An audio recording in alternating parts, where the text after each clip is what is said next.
America ने Japan जितना परमाणु बम अगर किसी हालत में ईरान पर फेंका तो क्या होगा, ये कयास जंग की शुरुआत से लगाए जा रहे हैं। जापान पर अमेरिका ने 15 किलो टन का एटम बम गिराया था, जो आज के हिसाब से बहुत छोटा है। अगर मान भी लिया जाए कि अमेरिका ईरान को झुकाने के लिए करता है, तो फिर इससे गिरने वाली जगह पर रहने वाले लोग कुछ देर तक नहीं देख पाएंगे। बम गिरते ही जोरदार धमाका होगा।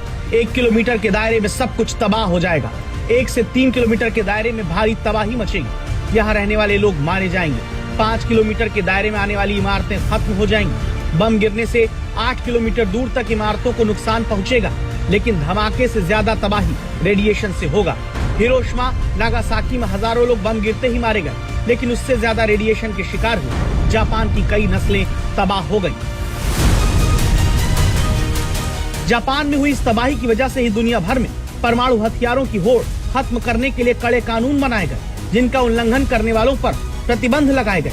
जापान परमाणु बम से तबाही की गवाही देने लगा, जिसने दुनिया को इसके खतरे से जागरूक करने के लिए सारी क्षमता होते हुए भी परमाणु बम नहीं बनाया। लेकिन अब वही जापान जिसने इस बम का विरोध किया, वो परमाणु बम बनाने की चर्चा करने लगा है।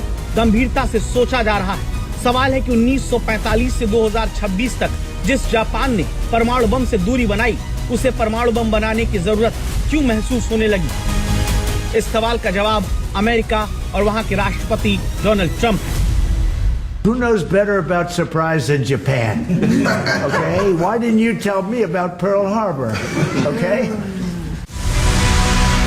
डोनाल्ड ट्रंप ने यह कहकर सिर्फ घर आई मेहमान और करीबी दोस्त की बेइज्जती ही नहीं की, अमेरिका को लेकर भरोसे का संकट भी गहरा कर दिया, क्योंकि जिस पर्ल हार्बर का जिक्र करके ट्रंप ने जापान की पीएम को पिछले हफ्ते शर्मिंदा किया, उनसे पूछा गया सवाल भी उतना ही ज्यादा अहम है। You believe in surprise, I think much more so than us, and we had to surprise him, and we did, and because of that surprise, we knocked out the first 2 days. We probably knocked out 50% of what we, and much more than we anticipated doing. So if I go and tell everybody about it, there's no longer a surprise.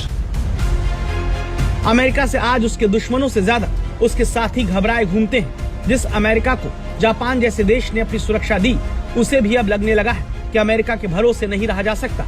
इसीलिए दावा है कि Japan की PM की सलाहकार ने उन्हें सलाह दी कि चीन से बढ़ते खतरे को देखते हुए जल्द से जल्द परमाणु बम बनाने पर विचार किया जाए।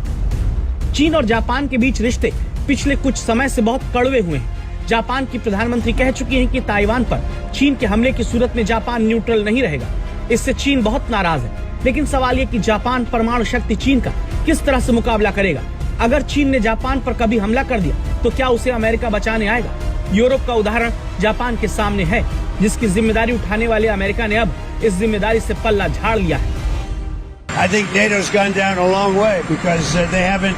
I mean, they should be helping with the Strait. They get much of their energy from the Strait of Hormuz, and Lindsey Graham said that. And don't forget, he was the big NATO guy for a while, and now he's not. And a lot of senators and congressmen, they were big. They're very upset with the fact that NATO has done nothing. You need a lot of help in the sense of you need ships, you need volume. And NATO could help us, but they so far haven't had the courage to do so. And others could help us, but Donald Trump के आने के बाद Europe में NATO देश परेशान है। उन्हें समझ नहीं आ रहा, अगर रूस की सेना यूक्रेन की सीमा पार करके उनके दरवाजे पर आ खड़ी हुई, तो फिर वो क्या करेंगे? वो रूस को कैसे रोकेंगे अगर अमेरिका उनकी मदद के लिए नहीं आएगा, जैसा ट्रंप बार बार कहते आए हैं।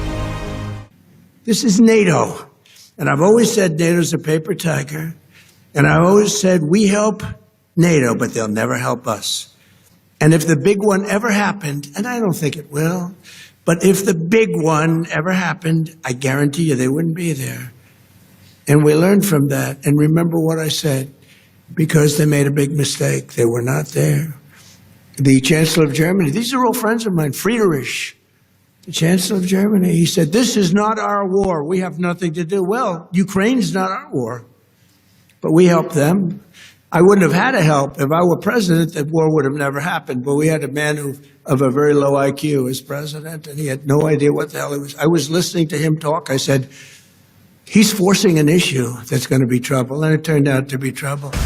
तो फिर जर्मनी और पोलैंड जैसे देश रूस से खुद को कैसे बचाएंगे? यही वजह है कि जर्मनी जैसा देश, जो यूरोप की सबसे बड़ी अर्थव्यवस्था है, उसने परमाणु बम बनाने को लेकर गंभीरता से सोचना शुरू कर दिया। जर्मनी में से लेकर गंभीर चर्चा चल रही है। जर्मनी परमाणु अप्रसार संधि के तहत परमाणु बम नहीं बना सकता। 1990 में ही उसने ये भरोसा दिया। ये वो दौर था जब अमेरिका से उसे नाटो सदस्य होने के नाते परमाणु सुरक्षा मिलती थी। जर्मनी के बुशेल एयरबेस पर वो अमेरिकी परमाणु हथियारों की मेजबानी भी करता है। लेकिन जिस तरह से ट्रंप ने नाटो को फटकारना शुरू किया, उससे जर्मनी में परमाणु हथियार बनाने को लेकर नई बहस छिड़ गई है। ट्रंप के गैर जिम्मेदाराना बयानों की वजह से जर्मनी की दक्षिणपंथी पार्टी अल्टरनेटिव फॉर जर्मनी ने भी अमेरिकी परमाणु हथियार हटाने की मांग की है। अमेरिका की तरफ से होती ब्लैकमेलिंग खत्म करने के लिए जर्मनी ने फ्रांस के साथ मिलकर परमाणु हथियार बनाने की ठान ली है। जर्मनी और परमाणु हथियारों की उसकी ख्वाहिशों के बीच सबसे बड़ी बाधा अंतर्राष्ट्रीय संधियां और उनकी पाबंदियां हैं। 1969 की परमाणु अप्रसार संधि, 1990 का 4+2 समझौता जर्मनी को अपने परमाणु हथियार विकसित करने से रोकता है। मगर जर्मनी के चांसलर फ्रेडरिक मर्ज ने इसका एक कूटनीतिक रास्ता निकाला है।